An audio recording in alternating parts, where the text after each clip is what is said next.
Good day everyone. Today we will discuss the Module 1 with the Learner-Centered Teaching Foundations and Characteristics. But before we start, let me first introduce myself. My name is Satrayoy Alani and my co-reporters are Ayuban Marcel, De La Peña Abriza, Ibrahim Sara, Tobias Osvaldo.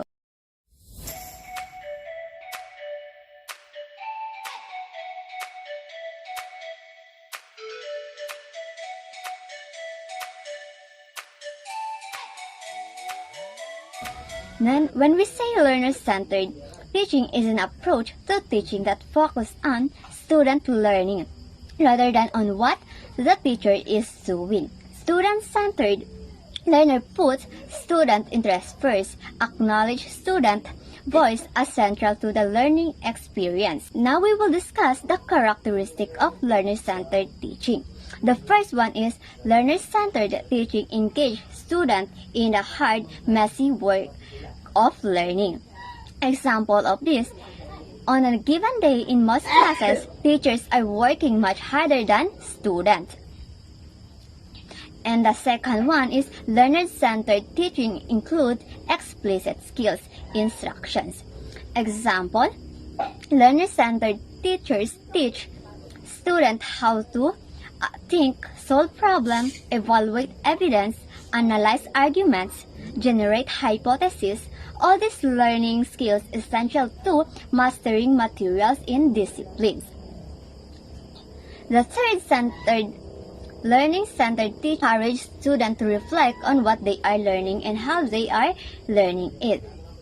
Example of this: they challenge students' assumptions about learning and encourage them to accept responsibility for decisions that may make about learning, like how they study for exams. When they are assigned to reading, whether they revise their writing or check their answers. And learner-centered teaching motivates students by giving them some control over learning process. Example: learner-centered teachers search out ethically responsible ways to share power with students. And the last characteristic is learner-centered teaching encourages collaboration. Example: learner-centered teachers work to develop structures and promote shared commitment to learners. And these are the characteristics of learner-centered teaching. Now we will discuss the paradigm shift from teacher-centered to learning-centered teaching. And there are philosophical perspectives. There are two. From teacher-centered philosophies, there are two. These are the essentialism and perennialism. When we say essentialism, it is an American philosophy of education which begins in 1930s and 1940s and was introduced by William Bagley. The two origins of essentialism are from idealism and cold traditionalism or conservatism. When we say perennialism, it is the most conservative traditions or flexible philosophy. It is largely produced of Aristotle, rationalism, and its subsequent treatment by Thomas Aquinas. It assumes that man's basic or essential characteristics, has ability to reason. The next reporter we will discuss the learner-centered teaching by Miss Ayuban. Discuss to you class the learner-centered philosophies. What is learner-centered philosophies? It focuses more in training individual students to ensuring a higher level of student success that promote their active participation at all stages of learning process, or to allocate to construct their own knowledge by engaging different learning activities. So, meaning to say that learner-centered philosophy, it is a learning approach which the learners take seriously on their learning. In other words, more on the students are the one who allocate or to construct their own knowledge by engaging more meaningful learning.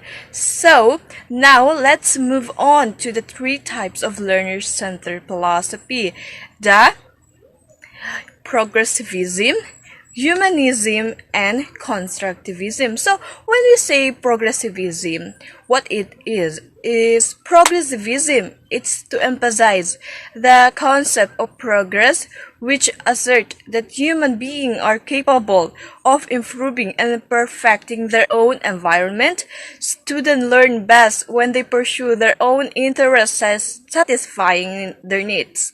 So, insignificant that this focuses on their curiosity, that learners believe that ideas should be tested by experimentation that are valuable to the learning process. Next to humanism, it focuses on enhancing one initiate goodness, reject the idea of group-oriented education, and uphold the idea of enhancing individual development to create interest in all shapers of life. In other terms, that humanism, the student should be able to make choice about what they will be learning. Next to constructivism, that refers to the idea that learners construct knowledge themselves. It is also on learning theory that equates learning with creating meaningful experience. So, meaning to say that constructivism believes that students are capable to discover lessons on their own through hands-on activity that students find it effective way to learning. So we've done on the different types of philosophies. Now we will discuss the benefits of this philosophy in the learner center. So what are the many different benefits that philosophy that gives to the learners? It's develop their higher cognitive process that enhance or improve their critical skills and also help us be reasonable. That student will also be more motivated to learn as they are exposed to alternative problem solving strategies, engage more in meaningful learning that probably give confident and persistent in facing learning challenges. So what are the improvement learning outcomes in the learners?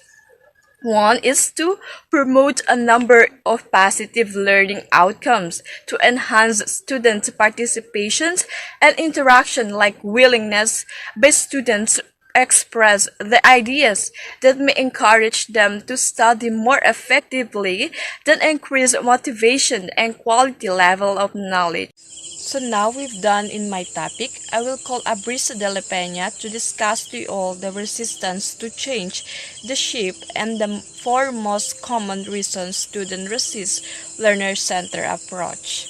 Discuss to you what is resistance to change managing the shift and what are the most common reasons students resist learning-centered approaches, and also the faculty resistance. Um, Resistance to the change managing the shift. It is a human nature to counteract any changes, but change is inevitable. The reason why people resist to change, it is because it's not an easy transition, and there is the fear of the unknown. Student resist learning-centered approaches for a variety of reasons. So, in other words, the resistance to change managing the shift, it is the one most important changes management, because it is the resistance to change. It is a simplified human nature to counteract any changes and maintain the status quo, but change is inevitable. Instead of resisting changes, the organization must try to implement them with minimum hassle. And now, I will discuss to you the four most common reasons students resist learning-centered approaches. But first, what is a learning-centered approaches? A learning-centered approaches view learning as active agents. They bring their own knowledge, past experience, education, and ideas, and this impact how they take or board new information and learn. First, learner-centered approaches are more work.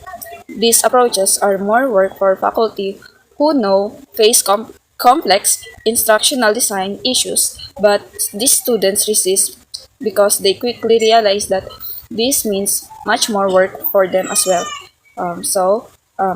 This kind, the learning-centered approaches are more work. It is a kind of approach shift the focus of activity from the teachers to the learners. Example of these methods: active learning, in which students solve of their own questions, problems, discuss, explain, debate, or brainstorm during class. The second is learning-centered approaches are more threatening. Students also resist these approaches because they are afraid.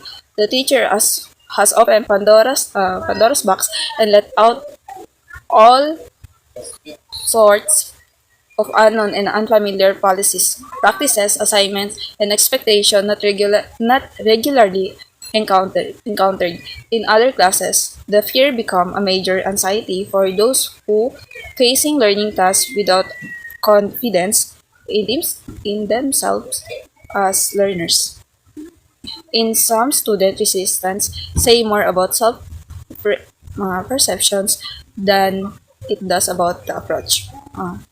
The second reason of the student thesis are the most treating because some students are afraid of this kind of approach. And now we discuss the number three of learning centered approaches involves process. Uh, uh, Klaus 1994 points out that whenever you move from one level of understanding to another, something is lost. We as teachers need to remember the growth creates a sense of loss in students, the loss of certainty that has sustained them and been a refuge in an increasingly complex and confusing world.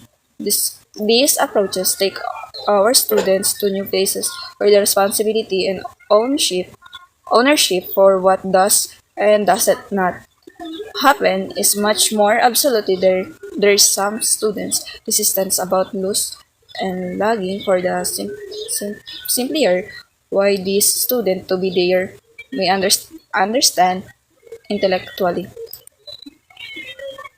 that the new approaches are good for them and foster their personal development. But the feeling of loss is an emotional one that sometimes manifests itself as a resistance. And last, for number four, learning-centered approaches may be beyond student. If teachers are unfair to students and intellectual or ask students to engage in ethically compromised behavior, then we should hope that students will resist despite past that they may do so at some personal risk. Most faculty are not puritanical or unfair with students, but the learning center techniques selected may ask students to take approaches complete work employing methods or use particular structure that are beyond students' abilities to handle. Faculty resistance students are not the only ones who resist these approaches. Some college and administrators will object as well. The resistance will be just as this professional treating too.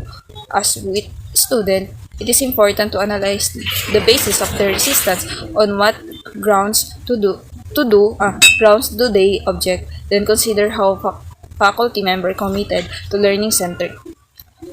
So in other words, not only student who resist this approach, but even other colleagues, administrators will also object to the resistance are treating to the student. That's all for my report, and next reporter will discuss to you the strategies in dealing with faculty resistance and dimensions of learning-centered teaching by Ms. Sarah Ibrahim. The sources of faculty resistance. Some colleagues resist for much objective reasons, but remember that the goal of learner-centered education empowers the students to take ownership of what they learn by focusing on how the new knowledge solves a problem or adds values. That's why it is important for those using this approach to understand something in empirical, theoretical, and experiential basis on which they rest. Here are the strategies in dealing faculty resistance. First, be mindful in politics. Means to say, be conscious or aware about the politics at the present moment. Second, use the autonomy of your classroom.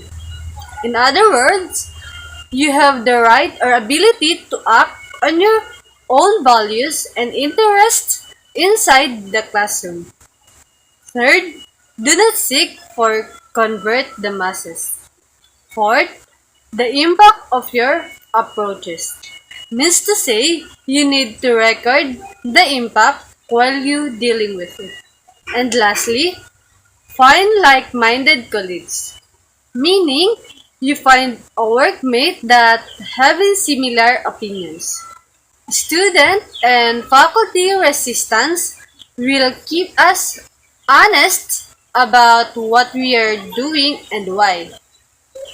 It helps to see it positively, the route that remind us to continue exploring the theory and research as well as the experience of colleagues. They will move you forward despite the objections and resistance of some colleagues by Weimer in 2002. After we tackled the sources of faculty resistance and its strategies in dealing with it, now let's move on to the next, which are the letter C, dimensions of learner-centered teaching. According to Weimer in 2002, there are 5 practices or dimensions that need to be changed to achieve learning-centered teaching. Number 1, function of content. In addition to building a knowledge base, the content facilitates students to build an appreciation for value of content, build discipline-specific learning methodologies, practice using inquiry or risk thinking in discipline, learn to solve real problems. Students engage in most of the content to make it their own. Students make meaning out of the content. Content can help students develop an organized framework or way to learn in discipline. Content is framed so that students how it can be applied in the future. The second is the role of the instructor. The instructor creates an environment that fosters student learning, accommodates different learning styles, implicitly aligns objectives, teaching methods, and assessment consistently, utilize multiple teaching techniques appropriate for student learning goals, design activities in which students interact with the material, the teacher, and each other. Motivate students to learn intrinsically. Now I'm done with my topic.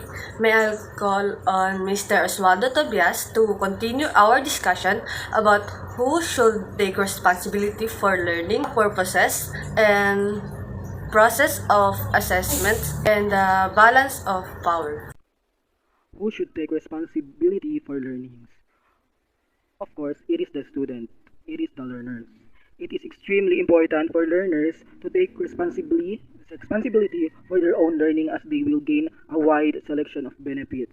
One of the benefits are more likely to align their learning with their own objectives, further motivating them to succeed due to their own objectives.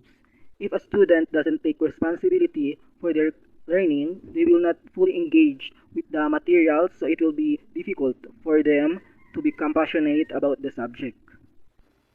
The second one is the purpose and process of assessment. Assessment is a key part of today's educational system.